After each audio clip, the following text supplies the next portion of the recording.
Salut! I'm Sumo from FrenchArena. Would you like to learn the top 20 French phrasal verbs? If yes, c'est parti! Now, if you want to ensure that you sound like a native and you're able to speak much more confidently and make your conversation sound witty, phrasal verbs are a very good start. The list is exhaustive, so you definitely cannot learn all phrasal verbs in one day. However, in today's lesson, I am going to take you through the top 20 French phrasal verbs that will definitely make you sound like a pro. If this is your first time here, welcome and thank you so much for watching today's video. If during the video you happen to like what it is you're learning, please give this video a thumbs up, subscribe, and share this video with anyone else who would like to learn more about the top 20 French phrasal verbs. Now, the first question you might ask is, okay, Sumo, what's a phrasal verb? This is an idiomatic phrase consisting of a verb and another element, sometimes maybe an adverb. So let me give you an example in the English language. We have break down. If I say break, we know what that is, but there's break down, okay? Or perhaps another example, see to. So I'm going to see to it that he gets his homework done. See to. And another example, look down on. You can see that it's a phrasal verb because someone could say look down. So I could say Tosin look down, but I could also say he looked down on her, okay? Now let's take a look at French phrasal verbs. They are slightly similar. Yes, obviously it's in French, but they're similar and they mean the same in the English language. Number one, faire entrer. Faire entrer. And this means to let in. So you see that if it's a normal verb, I can just say to let, but that wouldn't make any sense. But when I say let in, you definitely would understand what I'm talking about. A sample sentence, s'il y a quelqu'un à faire entrer. S'il y a quelqu'un à faire entrer. Which means as if there's anyone to let in. Number two, mettre bas. Mettre bas. And this phrasal verb means to give birth. You might be thinking, Sumo, how? Because mettre means put. Exactly. But when you put it together, pun intended, put. When you put the two words together, you get mettre bas, which means to give birth. Okay? So, for example, I could say, elle va mettre bas dans le train. Elle va mettre bas dans le train. She would give birth on the train. I definitely hope not, because that might be quite uncomfortable, but you understand the gist. Number three, passer outre. Passer outre.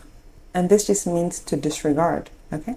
And it's quite weird because when you put these two words together, it actually means to go beyond. And I remember even checking Google and I saw that it meant to override. But in this instance, it just means to disregard. So for example, je peux passer outre les autres si je les considère trop dangereux.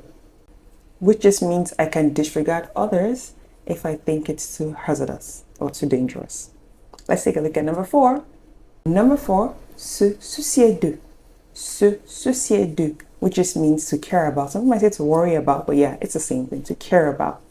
So a sample will be avoir à soucier de quelqu'un d'autre que de lui-même, which just means having to care about someone other than himself or having to worry about someone other than himself, which is quite nice.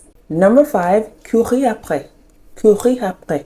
And now this is a literal phrasal verb because when you put it together, it just means to run after. Okay, we know that courir means to run and après means after, okay, preposition. So to run after, courir après. So for example, vous pouvez seulement courir après l'un de nous.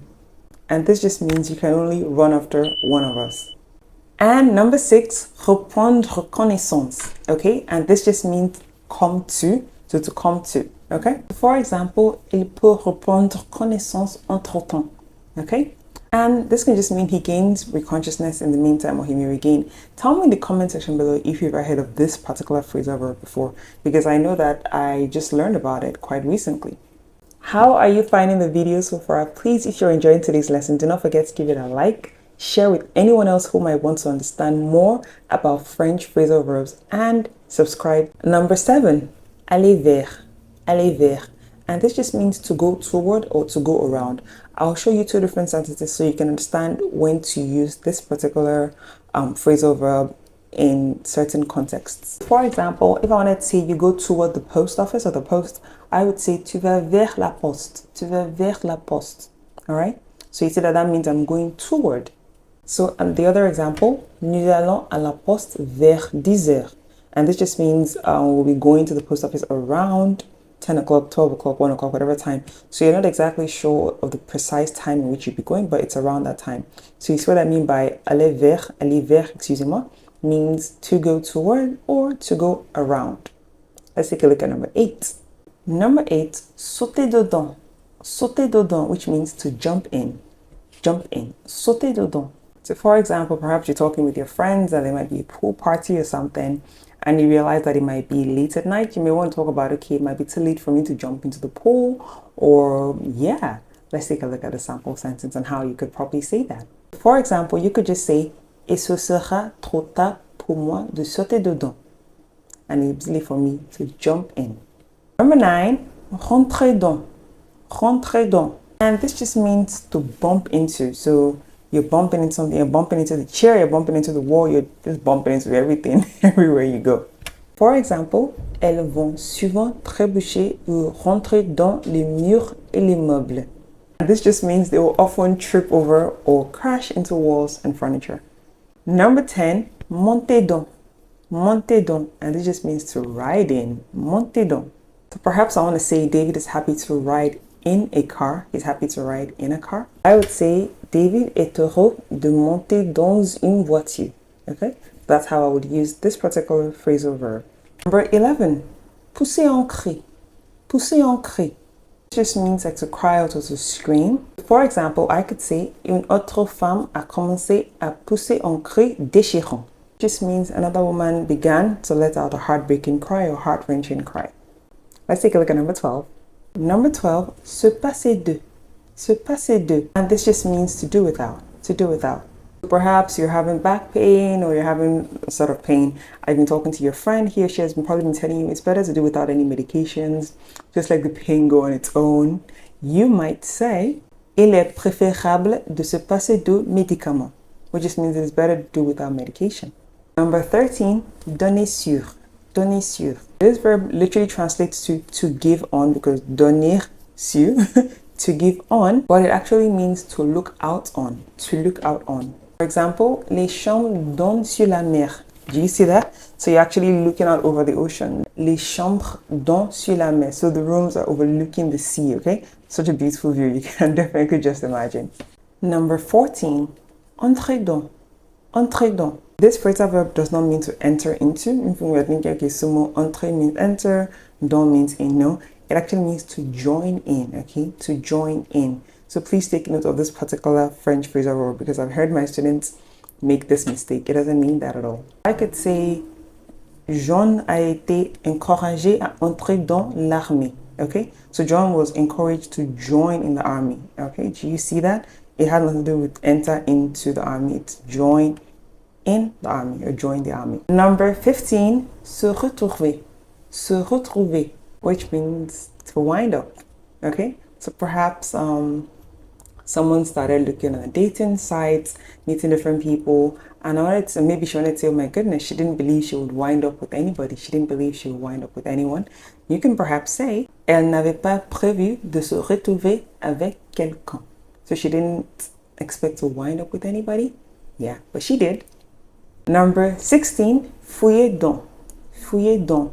Now this particular French phrasal verb, you most times you hear it with fouiller dans les poches, because it just means fouiller dans means to look through, and les poches means to look through one's pockets. Okay, so you would hear fouiller dans les poches. So I could say, elle fouille dans les poches et elle trouve une clé.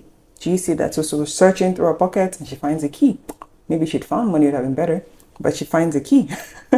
And the next one, se défendre. Se défendre. This just means to fight back. Se défendre. Sample sentence will be, il faudra trouver quelqu'un qui sait se défendre. So perhaps you want to go fight with someone and you're seeing someone saying, oh, I can't help you. I don't know how to fight. Just say this word and get me someone who can fight. Faudra trouver quelqu'un qui sait se défendre. Number 18, partir pour. And this means exactly how it's written, to leave for. To leave for, okay? To leave for Germany, to leave for Austria, to leave for Canada, to leave for. So for example, I could say, je pars pour Provence demain. I leave for Provence tomorrow. Je pars pour Provence demain. To leave for. The next one, se retrouver. Se retrouver. And this just means to end up. So to end up. If you want to tell someone, oh, we could end up at the salon together, we could end up alone, we could end up going to the mall. It just means to end up. Et on pourrait bien se retrouver seul. And we might just end up by ourselves, or we might just end up alone. And now for the final French phrasal verb. Renoncer à. Renoncer à. And this means what? To give up. There's so many times when you want to give up, like, I'm tired of learning French, I want to give up. But please, please do not give up. I promise you, it gets better. Do not give up. For example, je suis prêt à renoncer à tout. I was ready to give up everything, okay? But do not give up if you're learning the French language. It does get better. You will learn to speak French. You'll become fluent one day. So there you have it, the top 20 French phrasal verbs. I'm sure that with this lesson, you'll be like, oh my goodness, Sumo, I've heard this before, but I didn't know how to recognize them. I didn't know how to use them in what particular context. I really hope this lesson has been able to shed more light on phrasal verbs for you and make it much easier for you to start using them in conversations and sound more like a native speaker. If you enjoyed today's lesson, please do not forget to give it a like, share with anyone else who would like to learn French phrasal verbs, whether you're a beginner, you're an intermediate or an advanced learner, and also subscribe so you can get much more information on my courses, on my lessons, and so much more. Thank you so much for watching today's lesson, and I'll see you in the next one. Bonne journée!